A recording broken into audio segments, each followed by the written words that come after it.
La Argentina es un país pobre, pero esto no siempre fue así. Fue cierto aquello del granero del mundo.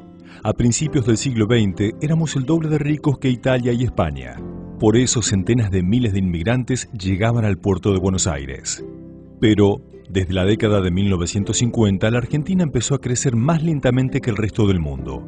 Para 1960, Italia ya había alcanzado nuestra riqueza, y en 1970 España también nos alcanzó. Desde esa época, italianos y españoles siguieron enriqueciéndose, y hoy un italiano recibe en promedio 3 veces nuestro ingreso y un español más del doble. Entre 1970 y 2000, el mundo entero redujo 2/3 partes su pobreza total, mientras en la Argentina logramos multiplicarla por 10. Por lo tanto, relativamente, somos 20 veces más pobres que lo que fuimos 30 años atrás. Pero esto no tiene que ser así. Debemos, podemos y vamos a cambiarlo. La receta es simple: no repetir errores. Solución: cortar con la pobreza funcional. La pobreza funcional es el tipo de miseria que le sirve a los políticos populistas. Por ello, desde la década del 50, Argentina exacerbó la doctrina de que la necesidad crea derechos, distorsionando el natural sentido individual solidario para transformarlo en un aparato burocrático más. Así se funda la doctrina de los necesitados, quienes tienen derecho a exigir una indemnización por parte de la sociedad y a elegir a quiénes sacarle gran parte de su salario, rentas o incluso depósitos o ahorros acumulados, fomentando la cultura del menor esfuerzo. La pobreza funcional se nutre del gasto social, llevado adelante por gobiernos que vieron en el populismo la mejor herramienta para mantenerse en el poder, comprando voluntades y conciencias. ¿Por qué si los gobiernos aumentan y aumentan el gasto social, la pobreza se multiplicó por 10 y bajan la salud, la educación y la seguridad? Por 2 motivos. Primero, porque usamos la plata para empeorar las cosas. 250.000 asesores, 1.200.000 empleados públicos, 1.700.000 planes de descansar, 40.000 millones de pesos en subsidios a empresarios amigos, pensiones graciables, donaciones, préstamos sin devolución, compra de aerolíneas, tren bala, avión presidencial. Resultado: menos trabajo y más corrupción.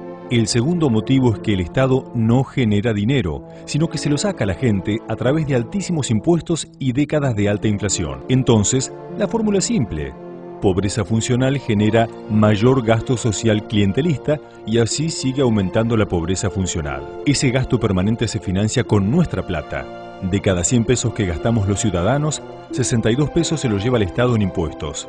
¿Para quién trabajamos? Desde 2003 a 2008 se recaudaron 900.000 millones de pesos y se despilfarraron. Hoy, nuestro gasto público es récord: 115.000 millones de dólares. La solución es simple: cortar la pobreza funcional, terminar con el populismo y el despilfarro demagógico, ser inteligentes. ¿Cómo hacerlo?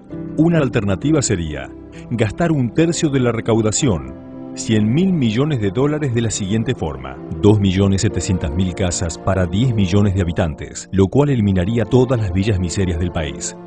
Costo: 80 millones de dólares, 10.000 kilómetros de autopistas para unir a todas las provincias.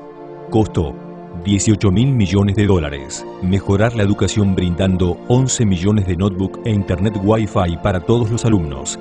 Costo: 1.500 millones de dólares. Se recuperan 88 millones de dólares mensuales para construir un hospital por mes. El resultado: la creación de 1,5 millones de empleos privados. Otra alternativa sería eliminar impuestos distorsivos, devolviéndole 50.000 millones de dólares a la gente que paga sus impuestos.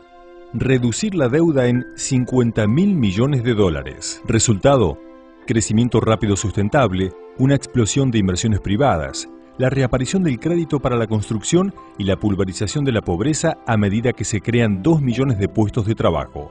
No se trata de el plan, sino de planear para acabar con el negocio de la pobreza funcional y el despilfarro.